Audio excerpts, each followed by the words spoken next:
Queridos diáconos, Antoninho, Felipe, o nosso seminarista, nós estamos em comunhão com toda a igreja, iniciando o tempo da Quaresma, e essa liturgia, ela é de origem judaica, por incrível que pareça.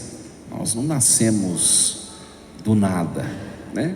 Nós temos os nossos antepassados que viveram a experiência da fé, viveram a experiência também da infidelidade, como às vezes nós vivemos, mas também viveram a experiência da misericórdia de Deus. Então, quando nós falamos nesse elemento, as cinzas, nós encontramos esse elemento em diversas citações bíblicas do Antigo Testamento, e nós vamos percebendo que as cinzas, na experiência veterotestamentária, no Antigo Testamento, ela tem diferentes significados, por incrível que pareça. É claro que de maneira proeminente, aliás, nós exaltamos o significado da busca da conversão, mas tem diversos significados, e eu gostaria de fazer uma reflexão sobre cada um desses significados das cinzas no Antigo Testamento, não é? O primeiro significado vem do livro do Gênesis, no capítulo 3, versículo 19, quando o pecado original entra na criação. Deus se volta para Adão, que está ainda no jardim, e diz a Adão: tu és pó e ao pó has de voltar, né? O primeiro significado das cinzas, do pó, é a mortalidade. Deus nos fez para a vida. Deus tem um projeto de vida, só que o homem acabou por perverter esse projeto e perdeu o dom preternatural da imortalidade. Então, as cinzas, o pó, era um lugar de onde veio o ser humano, e de fato Deus sopra, nas narinas do barro, do pó, modelado a vida humana, mas não era para o homem retornar para esse estado.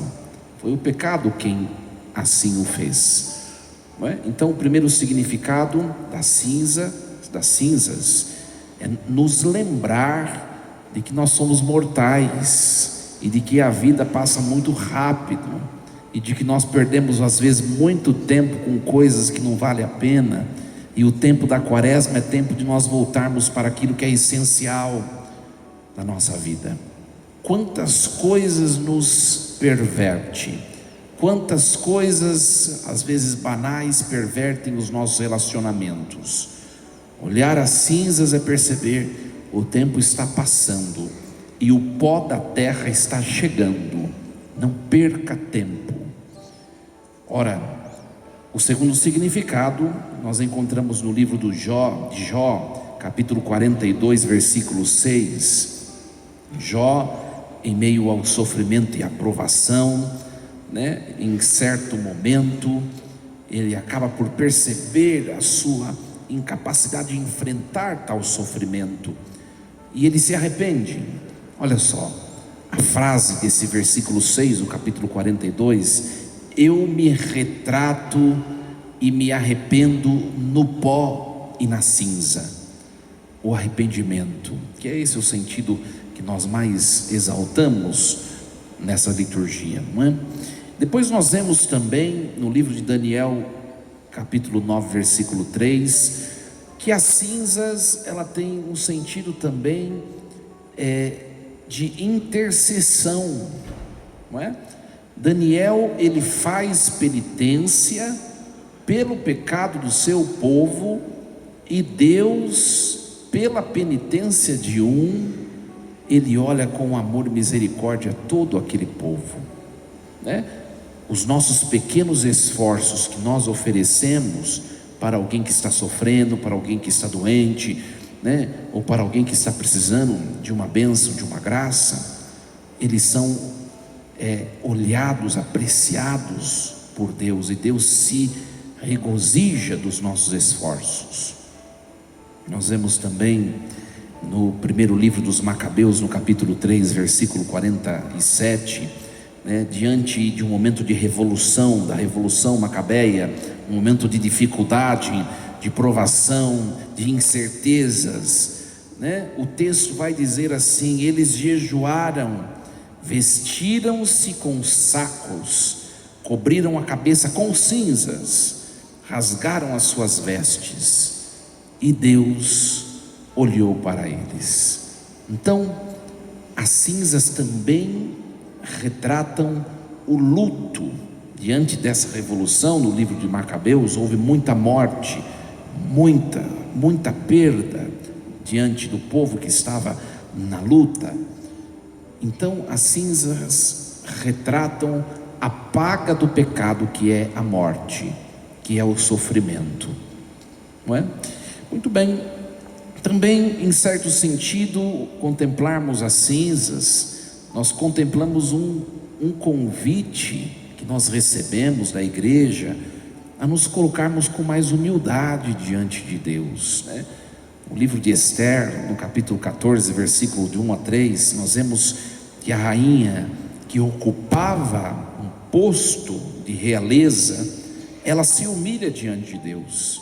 O texto bíblico diz: Esther, tomada de angústia mortal, vestiu roupas de aflição e de pesar, cobriu a cabeça com cinzas e lamas, e por causa da sua humildade, ela alcançou a vida para o seu povo, Aquele episódio do rei pagão, do tirano, Então nós vemos também o sentido da humilhação, a importância de nos colocarmos diante de Deus com humildade, Nós temos grande dificuldade, isso vale em todas as experiências da vida, grande dificuldade de reconhecer a nossa fraqueza, de reconhecer o nosso pecado, Haja vista quando nós vamos confessar, Tem gente que vai se confessar e faz um trajeto para enrolar o padre, Vai lá no Ceará, volta e não fala. Por quê? Como é difícil de fazer isso, Eu sou pecador, eu sou pequeno, como Esther assim o fez. Eu não consigo sem vós, Senhor, salvar meu povo, E Deus olha para um coração humilde, Então, de todos esses, se pegarmos, tem mais alguns textos bíblicos que não dá para a gente elencar todos. Então nós vemos que aquilo que nós vivemos e celebramos na tradição cristã, católica, vem de experiências do antigo povo, E o povo judeu, depois, com toda essa experiência de penitência, vai acabar por eleger um dia do ano para poder celebrar a chamada expiação. Os judeus chamam até hoje a festa do Yom Kippur, O dia da expiação, o dia do perdão, o dia da penitência. Nós, de maneira ousada, podemos dizer que hoje nós celebramos quarta-feira de cinzas, que é o Yom Kippur católico, o dia de pararmos, de diminuirmos, de silenciarmos e de nos voltarmos para essa brisa espiritual que nos acomete nesse tempo da quaresma.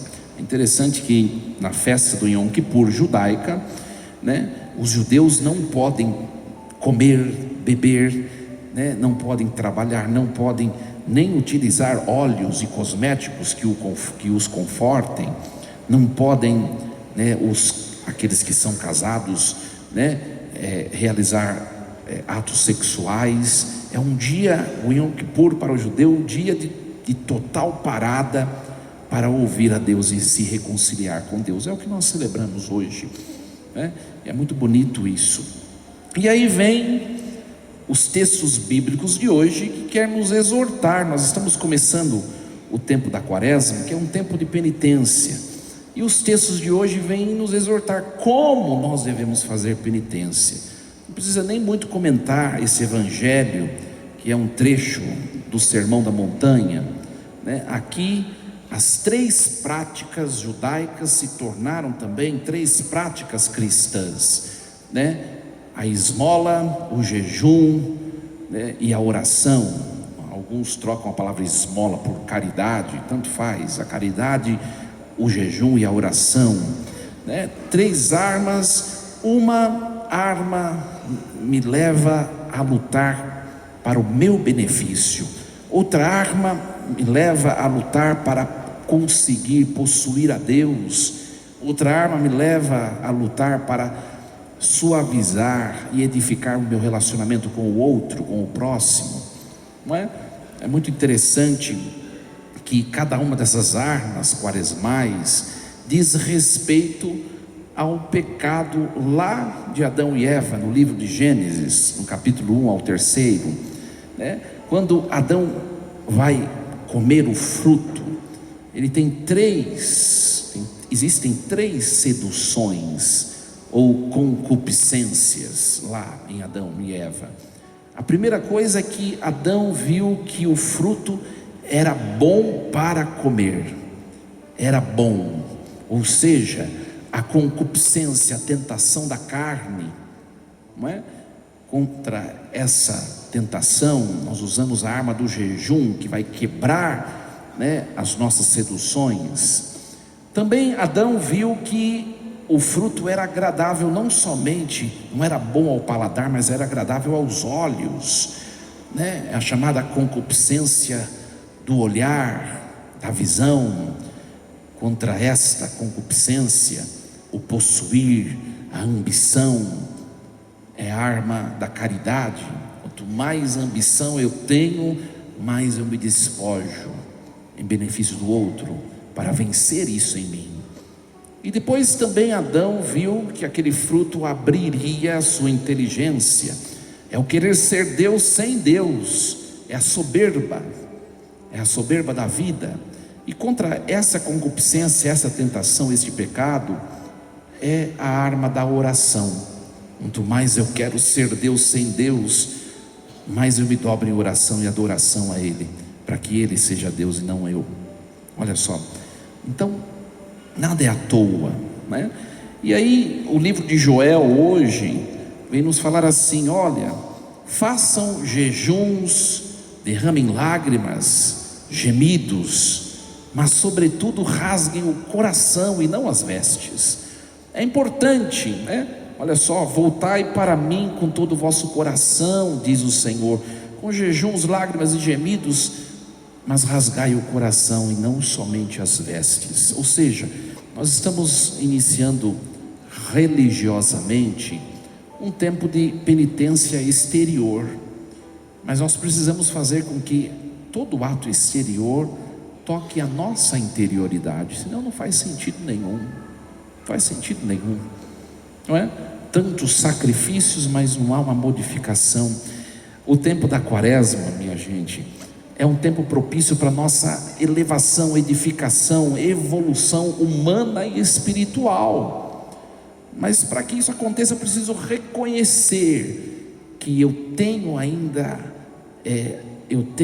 condições e eu posso me edificar. Quem é casado, você pode ainda ser um cônjuge melhor. Quem é padre, pode ser um padre melhor. Quem é diácono, quem é estudante, né? Quem é filho, enfim, todas as nossas incumbências nós podemos crescer, amadurecer, nos elevar.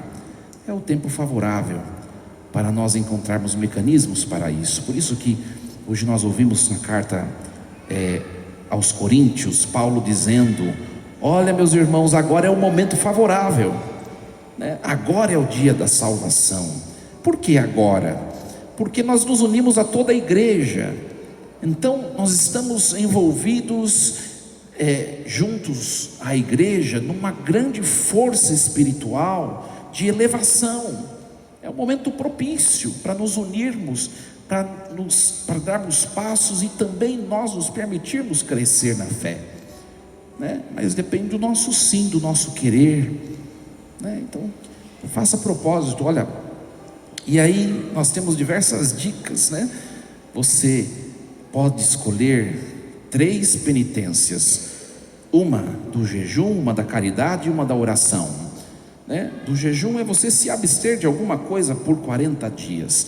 A gente tem que interpretar muito bem isso. Para que isso daí? Deus não precisa disso, não é para Deus. Deus não precisa de nada de ninguém.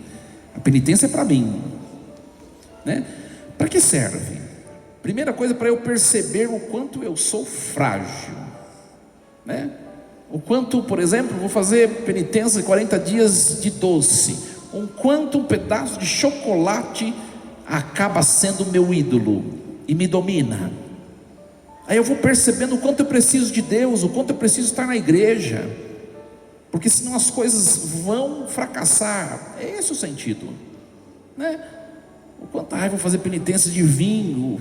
Aí você vai comer uma boa pizza e está a mesa inteira com uma taça bonita de um vinho, né, chileno, chiquérrimo. Você vai dizer assim: quanto isso se torna maior do que a mim próprio. Essa percepção. Depois, a caridade ou a esmola, que é você fazer algum esforço para o outro, não é? Para o outro. Quem é casado aí? Ergue a mão. Dever de casa, proposta, né? Olha para o seu bem-amado e pergunta: qual o esforço, né? Qual o esforço, o que você quer que eu tente melhorar no meu relacionamento com você e com os demais? Faça a experiência. Você vai ouvir coisa que talvez você não estava percebendo, né? E que às vezes são reveladas, são mostradas no momento de conflito, onde ninguém escuta ninguém. Faça isso em oração para você ver, né? Ora é olhar o outro, a caridade. É claro que isso diz respeito também aos bens. No final da quaresma, aquilo que você juntar das suas economias, que você poupar no investimento pelo jejum, entregue a um pobre, entregue a uma instituição, não é? E depois nós temos a oração, né? Eu já rezo o terço todos os dias, o que eu vou fazer mais? Olha, nós temos várias propostas de penitência no sentido da oração, na área da oração. A via sacra, adoração ao Santíssimo, o próprio terço diário, né? O retiro quaresmal que o padre está rezando às 6 da manhã todos os dias, não é? Então faça alguma coisa a mais. Padre, não faço nada, o que eu vou fazer? Eu devia estar fazendo, né? Pelo menos rezar todo dia, né? Então é um tempo de reeducação.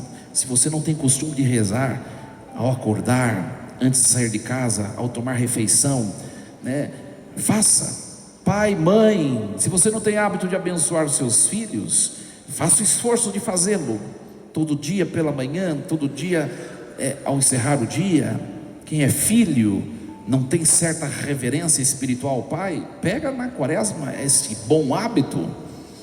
É um momento de nós reordenarmos os nossos relacionamentos interpessoais e também conosco mesmo, com Deus, né? Mas façamos isso para crescermos espiritualmente, minha gente, né? Não para nos mostrarmos, não para ficar apontando o outro, mas para crescermos, né?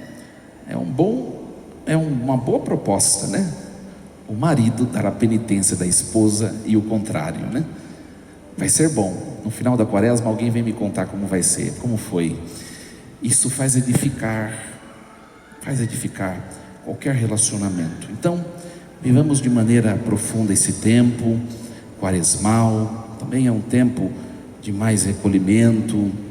Que esse tempo nos ajude a celebrar a Páscoa de maneira mais profunda nesse ano. É sempre uma nova oportunidade, né? Nós não sabemos se vai ser a última quaresma. Então viva bem, não é? Possamos dar o nosso melhor e experimentar a graça de Deus em nossa vida. Força e coragem, assim seja. Amém. Um instante de silêncio. Pensemos um pouco nas nossas metas espirituais ao longo desse tempo, os nossos esforços para sermos melhores mais maduros, mais elevados,